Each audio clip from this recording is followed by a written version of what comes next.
প্রত্যেক মানুষকে ফিতরা আদায় করতে হবে। এবার আসুন ফিতরা আমরা কিভাবে আদায় করব। এখানে আমাদের অনেক ফল আলহামদুলিল্লাহ গত বছরের কথায় কিছু কিছু মানুষ পরিবর্তন হয়েছে, ফিতরা আদায় সঠিকভাবে করেছে এবং আমরাও করি। যখন আমরা প্রথম এসেছিলাম বদরপুরে, আমাদের প্রায় 1 বছর ছিল, এখানে প্রায় আমাদের 12 বছর আসা হলো। প্রথম যখন আসি টাকা দিয়ে ফিতরা আদায় হতো, প্রায় সব জায়গাতেই হতো, টাকা দিয়ে হতো। যখন আমরা বললাম টাকা দিয়ে ফিতরা কোনো সহি হাদিস নেই এবং কোনো ইসলামী রীতিনীতি নেই যে টাকা দিয়ে ফিতরা আদায় করতে হবে। কি দিয়ে করতে হবে?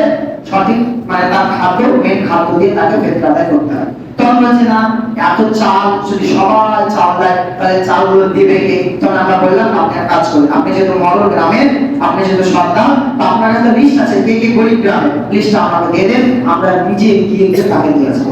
যদি সে ফিতরা যদি নেওয়ার মতো মানুষ হয় তাহলে চাল কেন নিবে? যেটা আমি বলছিলাম যে ফিতরা প্রধান খাদ্য দিয়ে দিতে হবে। রাসূল সাল্লাল্লাহু আলাইহি ওয়াসাল্লাম বলেছেন ফরদা সাদাকাতুল ফিতর, আল্লাহ রাসূল বলেছেন সাদাকাতুল ফিতর ফরজ করা হয়েছে সাআম মিনাত তামাম ওয়া সাআম মিনাস সাই। আল্লাহ তাআলা বলেছেন যে দানা অর্থাৎ খেজুর এবং জব এই সমস্ত জিনিস থেকে আকসা করে তোমরা মানুষকে ফিতরা আদায় করো। কোন রকমের টাকার কোনো অঙ্ক নেই, কোনো হিসাব নেই, কোনো কথা নেই। আমি আপনি শুধু এখানে এসে ঝামেলা বাঁধায় না টাকা দিতে হবে, টাকার কোনো কথা আসে কোথাও। আল্লাহ রাসূলের জামানায় কি টাকা ছিল না? যাকাত তো এখনই তিনি বললেন যে যাকাত টাকা দিয়ে দিতে হবে, তাহলে ফিতরা কেন টাকা দিয়ে বললেন না? এখানে কোনো খাদ্য কথা নেই। আমি আপনি যারা আমরা নিজে থেকে বুদ্ধি খাটাই, কি খাটাই? বুদ্ধি, যে সবাই যদি খাদ্য দেয় তাহলে গরিবের বাড়িতে তো খাদ্যের পালা লেগে যাবে। তার থেকে ভালো কি যদি আমরা টাকা দিয়ে দিই, তাহলে সে নিজের মতো সে দিন কাটাবে, কোনোদিন এটা লাগবে কোনোদিন ওটা লাগবে সে নেবে। আপনার কথা ঠিক আছে ভাই, কিন্তু আপনার ইসলামিক কোন রকমের বুদ্ধি চলবে না। বুদ্ধি আপনি কিভাবে চালাবেন?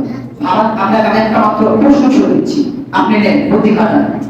আপনি যদি পেশাব হাজারো বার করেন আর পেশাব যদি গায়ে না লাগে, আপনি উজু করবেন, আপনি পবিত্রতা অর্জন করবেন। আর একভাবে যদি আপনার বীর্যপাত হয়ে যায় তাহলে আপনার উজুতে হাত চলবে? চলবে না। আপনাকে কি করতে হবে? গোসল করতে হবে। গোসল তাহলে আপনি যুক্তি লাগবে এখানে। হাজারো ফোঁটা যদি আপনার পেশাব পড়ে, আপনি যদি উজু করেন, শেষ, আপনি পবিত্রতা অর্জন হয়ে গেল। আর যদি এক ফোঁটা যদি বীর্যপাত হয় তাহলে আপনার জন্য কি ফরজ?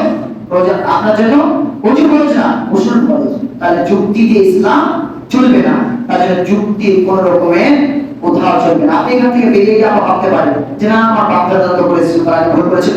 আমি তারা ভুল করুক আর ঠিক করুক, তাদের জামানায় তারা কেটে গেছে। সে যদি আল্লাহর সামনে গিয়ে বলে আল্লাহ তাআলা আমার সামনে এসে কেউ বোঝার মতো মানুষ ছিল না, কেউ আমাকে বোঝাতে পারেনি, বা আমাদের সঠিক হাদিসটা আসেনি, এই জন্য আমি মানুষ যেটা বলেছে সেটা শুনে নিয়েছি, তা সেখান থেকে হতে পারে আল্লাহ তাআলার কাছ থেকে পরিত্রাণ পেতে পারে। কিন্তু আপনার কাছে বোঝার মতো মানুষ এসেছে, বুঝিয়েছে, আপনাকে এত খুলে খুলে বলেছে, তারপর যদি আপনি না বোঝেন, সেই আমাদের মানুষের কথা নিয়ে চলেন যে আপনার বাপ দাদা এই কাজ করে গেছে, তাহলে আপনি ভাববেন ভুল। কারণ আবু তালেবের কথা শুনেছে, বারবার আল্লাহ রাসূল বলেছিলেন যে আপনি একবার লা ইলাহা বলো, আর পাশ থেকে তারা কি বলছে? আবু জাহেল আবুলা, না না, বাপের ধর্ম ছাড়া যায় নাকি?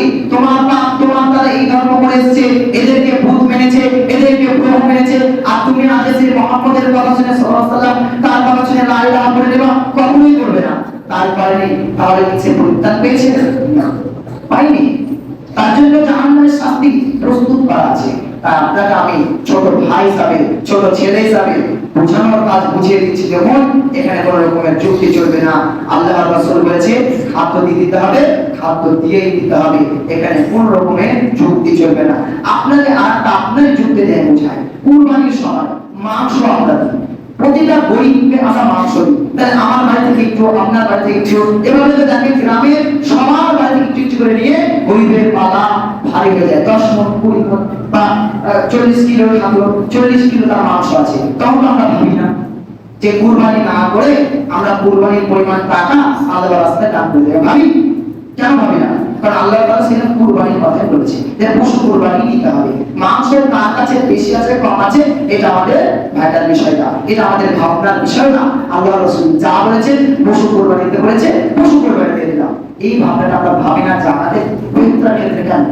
গত বছর আমার মনে প্রায় প্রোগ্রাম দিয়েছিলাম, শেষ করে দেব। উদাহরণ কি দিয়েছিলাম, পৃথিবীতে কোন আলেম এটা বলবে না যে আপনার খাদ্যদ্রব্য দ্বারা ফেতরা হবে না, তবে যারা এর পক্ষে টাকা দিয়ে হবে তারা এটা বলবে যে হতে পারে যে আপনার টাকা দিলে একটু কিছু ভালো হবে, যে যুক্তিটা কাজে লাগে এটা বলবে। কিন্তু কে বলবে না যে খাদ্য দ্বারা ফেতরা হয় না। তার জন্য আমি আপনাদের উদাহরণ দিয়েছিলাম, একটা গ্লাস, দুটো গ্লাস আপনার সামনে দেওয়া হলো, দুটো গ্লাস দুধের গ্লাস, একটা গ্লাসে বিষ মিশানো আছে আর একটা গ্লাসে বিষ মিশানো নাই। আপনাকে দুটো গ্লাস দেওয়া হলো এবং বললো হতে পারে এই গ্লাসে বিষ মিশানো আছে, কিন্তু আমার বাম হাতে যে গ্লাসটা আছে এই গ্লাসে বিষ মিশানো হয়, একদম পিওর সুন্দর দুধ। আপনি কোনটা মনে করবেন? আপনার সন্দেহ শুধু আপনাকে লাগিয়ে দেবে একটা আছে কিনা আমি জানি না ভাই, কিন্তু আমার সন্দেহ হচ্ছে যে এই গ্লাসে বিষ মিশানো আছে, কিন্তু আমার এটাতে সন্দেহ নাই এই গ্লাসে কোন রকমের আমার একেবারে 100% বিষ না। আপনি কোনটা নেবেন? যেটা বিষ নাই 100% সেটা আপনার এই গ্লাসে বিষ নাও থাকতে পারে, কিন্তু আমি নেবেন না, কারণ কি সন্দেহ আছে। আমি এটাই বলতে চাইছি মুমিনরা কোনোদিন সন্দেহতে থাকে না, যেটা ক্লিয়ার সেটাতে বিশ্বাস করে। এই জন্য আমি বলছি ক্লিয়ার যেটা সেটা হচ্ছে আল্লাহর রাসূল বলেছেন ফিতরা আদায় হবে খাদ্যদ্রব্য দ্বারা। এখানে পৃথিবীর প্রত্যেকটা আলেম রাজি যে খাদ্য দ্বারাই ফিতরা দিতে হবে। এবার যারা জ্ঞান বসায়, জ্ঞান লাগায়, তারা বলে যে যদি খাদ্য না দিয়ে আমরা টাকা দিই তাহলে মানুষের কাজে বেশি আসবে। যদিও এই জ্ঞান ইসলামে চলবে না। আলী রাদিয়াল্লাহু তাআলা বলেছেন যদি আমার জ্ঞান ইসলামে চলতো তাহলে মোজার উপর মাসা করা এই বিধান বাদ দিয়ে মোজার তলে মাসা করার বিধান দিতাম, কারণ নোংরা তো তলে যায়, উপর দিয়ে তো আনে না। তবে কি ইসলামের বিধান এই বুদ্ধি দিয়ে চলে না, আল্লাহর সুন্নাত দিয়ে চলে, আল্লাহ তাআলার কথা দিয়ে চলে, নবীর সুন্নাত দিয়ে চলে। এই জন্য আমাদের এই ব্যাপারে মাথায় রাখতে হবে, এই ব্যাপারগুলো কাজে লাগাতে হবে। যা বলেছেন, যেটা বলেছেন সেটা দিয়ে না, আল্লাহর রাসূলের কাছে, আল্লাহর রাসূলের কাছ থেকে আমরা যা শুনেছি সেটা আমরা মানবো। যদি আমাদের একটু প্রবলেম হয়, নতুন জিনিস যদি আমরা শুনি, যদিও এটা নতুন কিছু না, আমাদের কাছে প্রবলেম হতে পারে, কিন্তু প্রবলেম আজ হবে কালকে কিন্তু সলভ হয়ে যাবে। কিন্তু এই প্রবলেম যদি আমরা রেখে দিই তাহলে এই প্রবলেম থেকে যাবে। আপনি গুনাহ করছেন, আপনার সন্তানরা গুনাহ করবে, আস্তে আস্তে গুনাহ পাল্লা ভারী হয়ে যাবে, আপনার কাছ থেকে গুনাহ শুরু হয়ে যাবে। আল্লাহ তাআলার কাছে অবশেষে দোয়া দাবি, হে আল্লাহ তুমি তো আল্লাহ বলেছো যে তোমার কোনো কাজই কঠিন না, তুমি যদি সহজ করে দাও। আল্লাহ তাআলা তোমার কাছে দোয়া করি, আল্লাহ যত তোমার বিধান আছে সব বিধানকে মানতে আল্লাহ তুমি সহজ করে দাও। আমিন।